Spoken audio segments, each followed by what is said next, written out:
Important derivations class 12th exam में पक्का आएंगी। कौन सी डेरिवेशंस है मैम? जो चैप्टर बाय चैप्टर हमको आप बता दीजिए, हम सिर्फ वो वाली डेरिवेशंस कर जाएं और हमारी नैया पार हो जाए। तो आज की वीडियो में बेटा मैं आपको फर्स्ट से लेके 14 चैप्टर तक सारी इंपॉर्टेंट डेरिवेशंस बताने वाली हूँ। नेक्स्ट 5 से 10 मिनट की पेशेंस दिखाइएगा और ये वाली डेरिवेशन जरूर से करके जाइएगा। अगर हम फर्स्ट चैप्टर की बात करें, that is electric charges and field, सबसे इंपॉर्टेंट डेरिवेशन है उसमें इलेक्ट्रिक डायपोल की इलेक्ट्रिक फील्ड निकालना eight axial point and equatorial point पर। ये जरूर से बेटा करके जाना, ये वाली डेरिवेशन को मिस मत करना, क्योंकि यहां से पूरे चांसेस हैं, जहां तक मुझे लगता है बेटा एक्सियल लाइन वाली या इक्वेटोरियल लाइन वाली में से कोई ना कोई आपको डेरिवेशन जरूर देखने को मिलेगी, क्योंकि ये वो वाला चैप्टर है जहां से आपका 5 मार्क्स का क्वेश्चन भी बनता है। तो यहाँ पे चांसेस आर देयर कि आपके पास इनमें से कोई डेरिवेशन लेकर साथ में सब पार्ट में एक छोटा सा न्यूमेरिकल दे सकते हैं। ठीक है, उसके बाद टॉक का एक्सप्रेशन कर जाना बेटा, इसकी डेरिवेशन को एक बार नजर मार जाना। गॉसेस लॉ के बेटा एप्लीकेशंस जो हैं, गॉसेस लॉ के जो एप्लीकेशंस हैं उनकी डेरिवेशंस को देख जाना। ये सब आपके लिए ऑलरेडी मैंने कवर कर दिया है कल वाली वीडियो में, जिसमें हमने महा रिवीजन करी थी। ठीक है, उसको आई बटन में मैं पिन करवा दूंगी। Next is electrostatic potential and capacitance. बेटा सेकंड चैप्टर में आपको क्या करना है, आपको पोटेंशियल का expression due to dipole at axial and equatorial, दोनों की डेरिवेशंस बेटा करके जानी है। अब यहाँ पे मैम दोनों को इंडिविजुअल कर रहे हैं, नहीं, जनरल पॉइंट के लिए करके जाना है।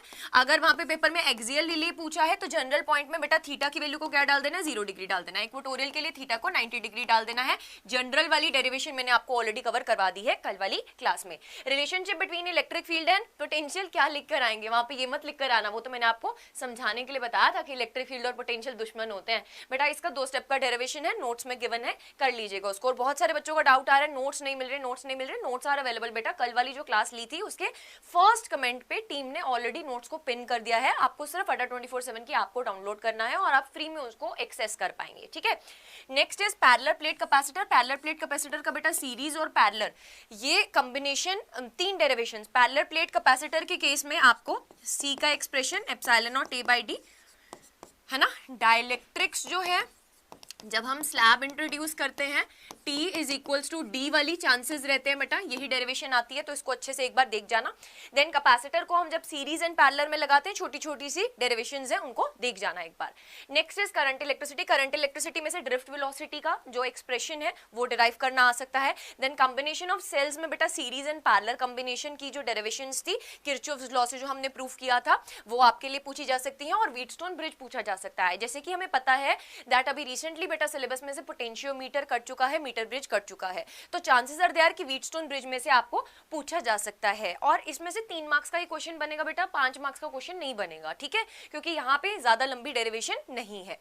नेक्स्ट आ जाइए, मूविंग चार्जेस एंड मैग्नेटिज्म में सबसे इंपॉर्टेंट डेरिवेशन क्या है, सबसे इंपॉर्टेंट डेरिवेशन क्या है बेटा, आपके पास सर्कुलर लूप की एक्सिस में मैग्नेटिक फील्ड की वैल्यू फाइंड करना। अगर कोई सर्कुलर लूप है ना, और हम बात करें इसकी एक्सिस पर कोई पॉइंट P पर आपको मैग्नेटिक फील्ड फाइंड करनी है, उसका एक्सप्रेशन कल वाली क्लास में करवाया था, उसको जरूर से करके जाना।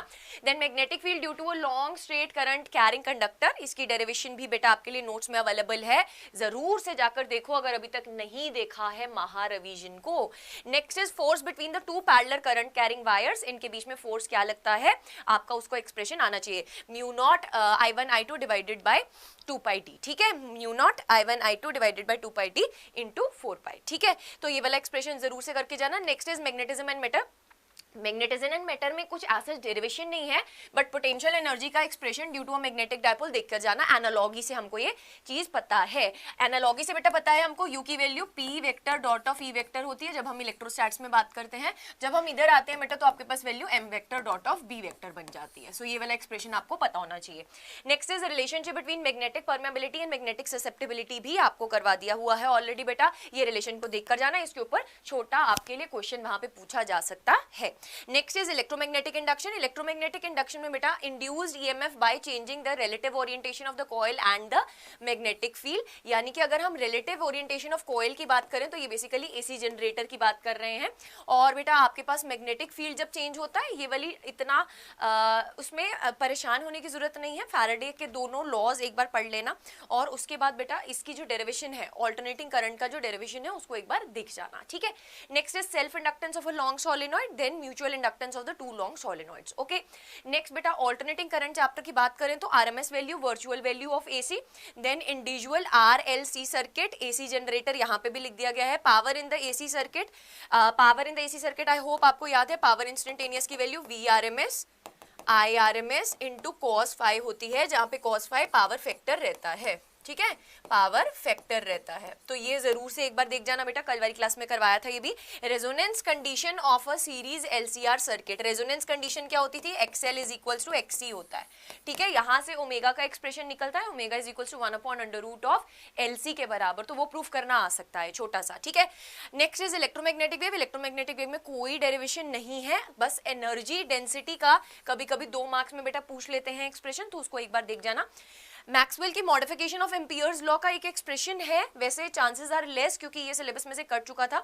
अभी रिसेंटली डिस्प्लेसमेंट करंट का सिर्फ क्वालिटेटिव अप्रोच लिखा है, तो एक बार रीडिंग मार जाना उसको बस. ठीक है, नेक्स्ट आ जाओ रे ऑप्टिक्स. रे ऑप्टिक्स में बहुत सारी डेरिवेशंस हैं, घबराना नहीं है इससे. Relation between critical angle and refractive index, आपको पता है that sine C is equals to 1/n. हमने ये रिलेशन पढ़ा था. अगर आपने आज सुबह वाली क्लास नहीं देखी, मैंने आज 8 AM पर आपके लिए रे ऑप्टिक्स प्लस EM का प्रीमियर चलवाया था. उसमें बेटा रे ऑप्टिक्स की ये सारी डेरिवेशंस कवर करवाई हैं. Make sure that you watch this video अगर आपने डेरिवेशंस को कंप्लीट करना है. ठीक है, उसके बाद है refraction on at a convex spherical surface, rare medium, denser medium. Rare medium में भी आगे 2 केस, इमेज रियल या वर्चुअल. डेंसर मीडियम में भी 2 केस बेटा, इमेज रियल या वर्चुअल. बेटा इसमें 4 पॉसिबिलिटीज बनती हैं. क्वेश्चन में ध्यान से देख लेना कि किस पॉसिबिलिटी की आपसे डेरिवेशन पूछी गई है. अब यहां पर बताती हूँ एक इंपॉर्टेंट पॉइंट. बेटा रेयर मीडियम हो, डेंसर मीडियम हो, रेयर में रियल इमेज हो, वर्चुअल इमेज हो, डेंसर में रियल इमेज हो, वर्चुअल इमेज हो, बेटा फर्क नहीं पड़ता. सिर्फ फर्क कब पड़ता है, जब हमारा ऑब्जेक्ट प्लेसमेंट चेंज हो जाए. यानी कि अगर ऑब्जेक्ट रेयर मीडियम में है, आगे फर्दर इसका रियल या वर्चुअल इमेज जहां भी बने एक्सप्रेशन सेम आएगा.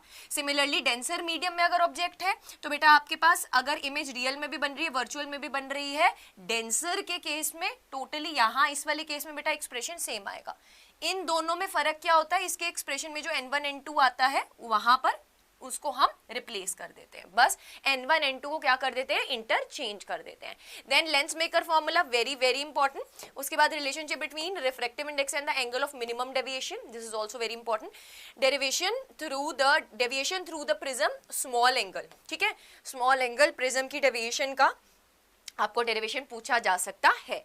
नेक्स्ट आ जाओ बेटा वेव ऑप्टिक्स. वेव ऑप्टिक्स में देखो, वेव ऑप्टिक्स में मेजरली अब एक ही डेरिवेशन रह गई है, दैट इज हमारे पास diffraction through a single slit. अगर मैं इंटरफेरेंस की बात करूं, यंग्स डबल स्लिट की बात करूं, तो साफ साफ इस बार लिख दिया गया इसको क्वालिटेटिव अप्रोच चाहिए. यानी कि उसका जो फाइनल एक्सप्रेशन आ रहे हैं मैक्सिमम मिनिमम वैल्यूज के, आपको वो याद होने चाहिए. बाकी इन डिटेल बेटा आपको सब कुछ याद होना जरूरी नहीं है कि हमने कैसे पार्ट डिफरेंस फाइंड किया, कैसे क्या चीजें हुई, नहीं. बट मैं हमेशा ये चीज रिकमेंड करती हूँ, अगर आपको क्वेश्चंस को सॉल्व करना है तो आपको थ्रू आउट पता होना चाहिए कि हमारे पास यंग्स डबल स्लिट एक्सपेरिमेंट क्या है, उसके एक्सप्रेशन कैसे निकले. लास्ट की चीजों को रट्टा मारोगे तो वहां से क्वेश्चन सॉल्व नहीं होगा. बट क्वालिटेटिव अप्रोच ही सिर्फ रह गया हुआ है बेटा आपके पास. यंग्स डबल स्लिट एक्सपेरिमेंट का सिर्फ और सिर्फ क्वालिटेटिव अप्रोच रह गया हुआ है, तो उसका डेरिवेशन आपको करने की जरूरत नहीं है. बट आपके पास डायफ्रैक्शन का बेटा ऐसा कुछ भी क्वालिटेटिव अप्रोच नहीं लिखा हुआ, तो डायफ्रैक्शन यानी कि single slit experiment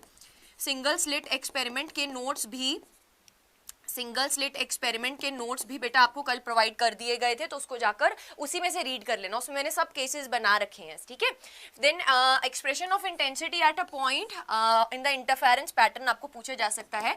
I net की वैल्यू आपको पूछी जा सकती है, I1 plus I2 plus 2 under root of I1 I2 cos of phi. ये वाला एक्सप्रेशन डिराइव करना आ सकता है.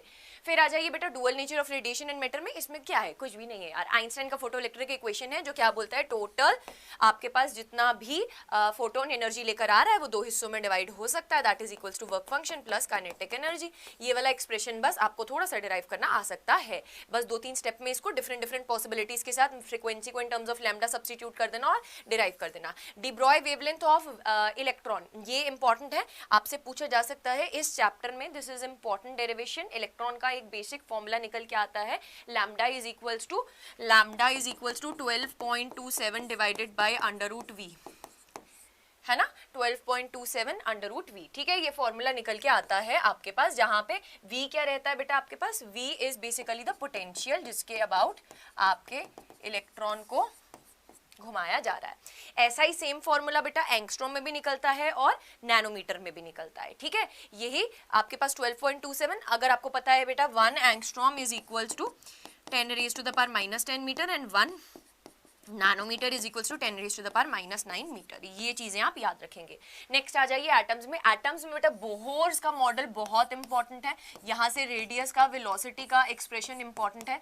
एनर्जी जो स्पेक्ट्रम है, यानी कि हाइड्रोजन का एनर्जी आपके पास स्पेक्ट्रम है, जो आपके पास पूरा लाइमन बामर पास्चन ब्रैकेट पफांड सीरीज बनती है, उसका सिर्फ क्वालिटेटिव अप्रोच बोल दिया गया, यानी कि उसमें से क्वेश्चन आ सकता है बेटा, बट वो इन फुल फ्लेज्ड आपको क्वेश्चन नहीं आएगा उसके ऊपर लिखने के लिए। ठीक है, देन बोहर्स क्वांटाइजेशन कंडीशन आपको पता होनी चाहिए बेटा, L is equal to NH/2π, है ना, बोहर के पोस्टुलेट्स आपको पता होने चाहिए तीनों। देन आता है न्यूक्लिया। न्यूक्लिया में एज सच कोई डेरिवेशन नहीं है, बस आपको एक डेरिवेशन कभी कभी छोटे 2 मार्क्स में पूछी जा सकती है कि जो डेंसिटी ऑफ द न्यूक्लिया होती है वो independent of the mass number होती है। ठीक है, इंडिपेंडेंट ऑफ मास नंबर यानी कि ए होती है। ठीक है, नेक्स्ट आ जाओ सेमीकंडक्टर्स की बात करें। सेमीकंडक्टर्स में आपको बहुत बहुत कॉन्ग्रेचुलेशंस, क्योंकि इसमें कोई भी डेरिवेशन नहीं है, there is no derivation in semiconductor. So make sure करें, मैंने आज इस वीडियो में आपको जितनी भी डेरिवेशंस बताई हैं आप उसको जरूर से करके जाना। कोई भी बेटा ऐसी डेरिवेशन ना हो जो आप इनमें से छोड़ के जा रहे हो। ठीक है, अगर आपको डेरिवेशन से नफरत है ना, फिर भी यार इतनी तो डेरिवेशंस कर जाना, क्योंकि ये पेपर में देखने को मिलने वाली हैं। पहले अगर ऑब्जेक्टिव होता सिर्फ पेपर तो हमको रिस्क रहता, बट हमको पता है कि अब आपके पास 50% पेपर सब्जेक्टिव है, तो बेटा उसमें से ये वाली डेरिवेशंस के मार्क्स तो पक्के कर लेना हम, और इसको सिर्फ रीडिंग मत मारना, लिख कर देखना। ठीक है, देन नेक्स्ट इज कि आपका जब बोर्ड एग्जाम हो जाएगा बेटा, उसके बाद आपको नीट का एग्जाम देना है, आपको जेई का एग्जाम देना है। सो सबके लिए बेटा one stop solution is our channel. Do subscribe to the channel, because यहाँ पर आपके लिए फ्री में सब कंटेंट ऑलरेडी बेटा तैयार करवा दिया गया है, और आगे आने वाले डेज में आफ्टर योर बोर्ड एग्जाम्स हम बहुत बढ़िया तरीके से बेटा आपको नीट की प्रिपरेशन कराने वाले हैं। बहुत सारी डिफरेंट सीरीज आपके लिए लेकर आने वाले हैं। So make sure that you subscribe to the channel and press the bell icon. Don't forget to like, share, comment and subscribe. Comment करके जरूर से बताना कि क्या कितनी तैयारी हो गई, कितने % तैयारी हो गई है, कैसा जोश है। आप ये वाली डेरिवेशंस पक्का करके जाएंगे, प्रॉमिस लिख देना एक बार फटाफट से कमेंट सेक्शन में। Till then bye bye all of you and take care.